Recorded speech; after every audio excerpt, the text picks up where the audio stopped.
In my previous 2 talks this week, I've explained that as disciples of Jesus, we find ourselves involved in an all-out spiritual war that affects not only the entire globe on which we live, but indeed the entire created universe. As representatives of God's kingdom, we are confronted by an opposing kingdom, Satan's kingdom, a highly organized kingdom of evil spirit beings, persons without bodies, one translation calls them. And the headquarters of this kingdom are located in the heavenly realms. Yesterday, I devoted my talk to explaining the fact that Satan's headquarters are in the heavenly realms. I pointed out that the Bible reveals that there are at least 3 heavens. The visible heaven which we see, another heaven called the 3rd heaven, which is God's dwelling place, also called the heaven of heavens, and somewhere in between these 2, another intermediate heaven. I suggested to you that it is this intermediate heaven where Satan's kingdom is located, and from which he directs his war against God's kingdom, and in particular against us as God's people here on earth. Today I'm going to turn to the book of Daniel for a specific example of spiritual warfare that casts further light on the location of Satan's kingdom. In fact, I'm going to be describing a battle of angels. We'll turn to Daniel chapter 10. In this chapter, Daniel describes how he set himself to pray and seek God for a revelation concerning the future of his people Israel. And for 3 weeks he devoted himself with special intensity to prayer and waiting on God. At the end of the 3 weeks, an angel from heaven came to Daniel with the answer to his prayer. The angel was so glorious and powerful that all the people with Daniel were scattered, and he was the only one who remained to receive the revelation. Now I'm going to read Daniel's own words describing this visitation in Daniel chapter 10, verses 2 through 6. In those days I, Daniel, had been mourning for 3 entire weeks. I did not eat any tasty food, nor did meat or wine enter my mouth, nor did I use any ointment at all, until the entire 3 weeks were completed. And on the 24th day of the 1st month, while I was by the bank of the great river, that is, the Tigris, I lifted my eyes and looked, and behold, there was a certain man dressed in linen, whose waist was girded with a belt of pure gold of Uphaz. His body also was like beryl. His face had the appearance of lightning. His eyes were like flaming torches. His arms and feet like the gleam of polished bronze, and the sound of his words like the sound of a tumult. As I've already mentioned, Daniel's companions couldn't stand this glorious apparition and just disappeared. Then the angel began to speak to Daniel, and I'm not concerned with all he said, but only with one part of what he said in verses 12 and 13. Then he said to me, "Do not be afraid, Daniel, for from the first day that you set your heart on understanding this and on humbling yourself before your God, your words were heard, and I have come in response to your words." It's important to see that the first day that Daniel started praying, his prayer was heard and the angel was dispatched with the answer. But the angel didn't arrive on earth with Daniel till 3 weeks or 21 days later. What kept the angel 3 weeks on the journey? The answer is that he was opposed by Satan's angels. Somewhere in the journey from the heaven of God to earth, he had to go through the kingdom of Satan, the territory of Satan, Satan's kingdom in the heavenlies. And there he was opposed by evil angels who tried to prevent him getting through with the message to Daniel. This is how he describes it. But the prince of the kingdom of Persia was withstanding me for 21 days. That's why the angel took 21 days, because he had resistance, opposition in the heavenlies. Then behold, Michael, one of the chief princes, or chief angels, or archangels, came to help me, for I had been left there with the kings of Persia.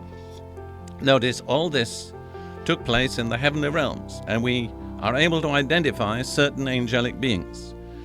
The leader of Satan's angels is called the prince of the kingdom of Persia, the chief ruler over Persia. Related to him and apparently under him were various kings or lesser angels.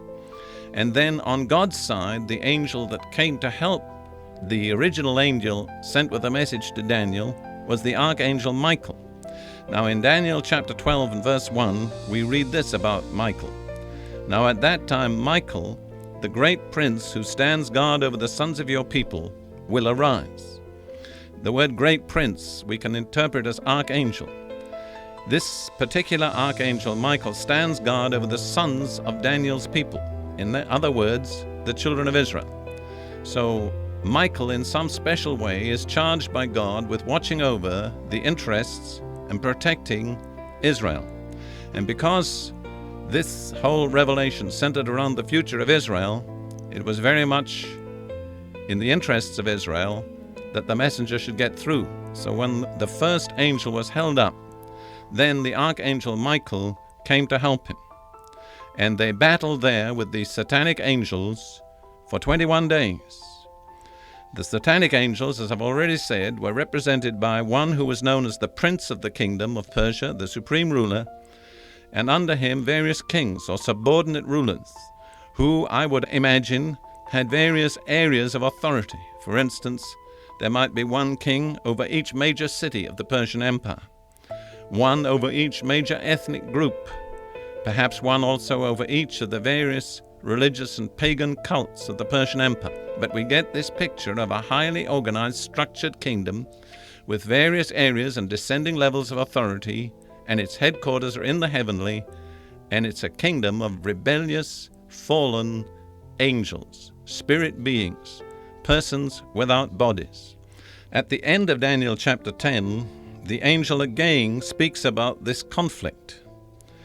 He said to Daniel, "Do you understand why I came to you? But I shall now return to fight against the prince of Persia." In other words, the battle against this evil satanic angel that dominated the empire of Persia was not yet complete. There would be further war in the heavens. So the angel continues, "I'm going forth, and behold, the prince of Greece is about to come." In other words, once victory has been gained over the evil angel that rules the empire of Persia, the next empire that will arise will be the empire of Greece, and that also will have its own specific evil angel that is the ruler or prince of Greece. And then right at the end, the angel that's speaking to Daniel says this, "Yet there is no one who stands firmly with me against these forces, except Michael, your prince."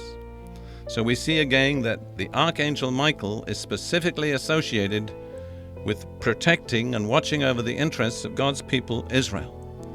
And we see that it took the united strength of the first angel and of Michael to overcome these satanic ruling angels in Satan's kingdom that were opposing the outworking of God's purposes for Israel. You might say, why particularly Persia and Greece?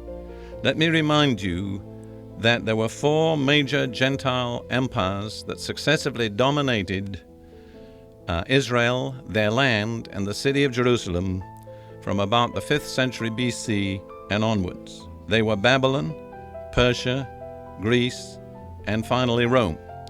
So Persia and Greece were significant because at that time they were the 2 dominant Gentile empires. We see from this that the battle centers around God's people and God's purposes. That, I believe, is still true today. Wherever God's people are and wherever God's purposes are being worked out, that's where the spiritual battle will be most intense. And let me offer you my personal opinion again, that at this time, in the days in which we now live, the center of the conflict is once again over Israel and the city of Jerusalem. Finally, let me point out to you the effect of Daniel's prayers. To me, this is somewhat staggering. When Daniel started to pray on earth, in a sense, it set all heaven in motion, both the angels of God and the angels of Satan. That gives us a terrific insight into what prayer can do. Also, I'm impressed by the fact that apparently God's angels needed the help of Daniel's prayers to get them through and accomplish their mission.